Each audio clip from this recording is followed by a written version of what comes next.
Passport एक बहुत ही महत्वपूर्ण सरकारी दस्तावेज है जो विदेश यात्रा के लिए अनिवार्य है। यह आपकी पहचान, आइडेंटिटी और नागरिकता, सिटीजनशिप का प्रमाण होता है। भारत में पासपोर्ट से जुड़ी महत्वपूर्ण जानकारी यहाँ दी गई है। एक भारतीय पासपोर्ट के प्रकार, टाइप्स ऑफ पासपोर्ट्स। भारत सरकार मुख्य रूप से 3 रंग के पासपोर्ट जारी करती है। गहरा नीला, डीप ब्लू यह ऑर्डिनरी पासपोर्ट है जो आम नागरिकों, पर्यटन, पढ़ाई, काम के लिए होता है। सफेद, व्हाइट यह ऑफिशियल पासपोर्ट है जो सरकारी काम से विदेश जाने वाले सरकारी अधिकारियों को मिलता है। मैरून, मैरून यह डिप्लोमेटिक पासपोर्ट है जो भारतीय राजनयिकों और वरिष्ठ सरकारी अधिकारियों के लिए होता है। 2. आवेदन की प्रक्रिया, एप्लीकेशन प्रोसेस। अब पासपोर्ट बनवाना काफी आसान हो गया है। इसकी प्रक्रिया ऑनलाइन शुरू होती है।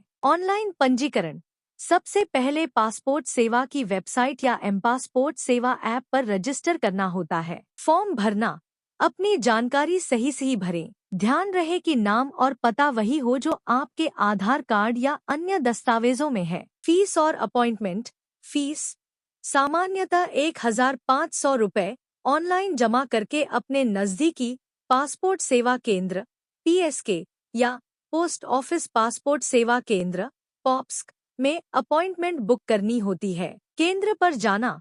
अपॉइंटमेंट के दिन अपने मूल दस्तावेजों, ओरिजिनल डॉक्यूमेंट्स के साथ केंद्र पर जाना होता है। वहां फोटो और बायोमेट्रिक्स लिए जाते हैं। 3 जरूरी दस्तावेज, डॉक्यूमेंट्स रिक्वायर्ड। सामान्यतः 3 प्रकार के प्रमाण चाहिए होते हैं। पते का प्रमाण, एड्रेस प्रूफ, आधार कार्ड, वोटर ID, बिजली का bill, bank passbook, rent agreement आदि। जन्म तिथि का प्रमाण, डेट ऑफ बर्थ प्रूफ, जन्म प्रमाण पत्र, birth certificate.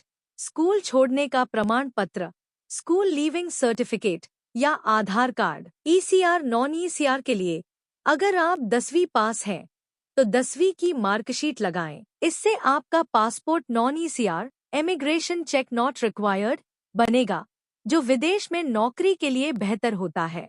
4. Police verification. Police verification passport office में प्रक्रिया पूरी होने के बाद आपके स्थानीय पुलिस थाने से वेरिफिकेशन होता है। पुलिस आपके पते पर आकर जांच करती है कि आप वहां रहते हैं या नहीं और आपका कोई आपराधिक रिकॉर्ड तो नहीं है। 5. तत्काल सेवा, तत्काल स्कीम। अगर आपको पासपोर्ट बहुत जल्दी चाहिए तो आप तत्काल स्कीम के तहत आवेदन कर सकते हैं। इसकी फीस ज्यादा होती है, सामान्य से लगभग 2,000 रुपये अधिक। इसमें पुलिस वेरिफिकेशन पासपोर्ट मिलने के बाद होता है, कुछ शर्तों पर, और पासपोर्ट 1 से 3 दिन में मिल सकता है। 6. वैधता, वैलिडिटी। वयस्कों, अडल्ट्स के लिए पासपोर्ट सामान्यतः 10 साल के लिए वैध होता है। नाबालिगों, माइनर्स के लिए यह 5 साल या उनके 18 साल के होने तक, जो भी पहले हो, वैध होता है। ध्यान रखने योग्य बातें। पासपोर्ट में दी गई जानकारी और आपके दस्तावेजों में दी गई जानकारी, जैसे नाम की स्पेलिंग, बिल्कुल एक जैसी होनी चाहिए। पासपोर्ट खो जाने पर तुरंत पुलिस में FIR दर्ज करवानी चाहिए। क्या आप पासपोर्ट बनवाने के लिए ऑनलाइन आवेदन करने का तरीका जानना चाहते हैं? तो नीचे कमेंट करके बताएं। धन्यवाद।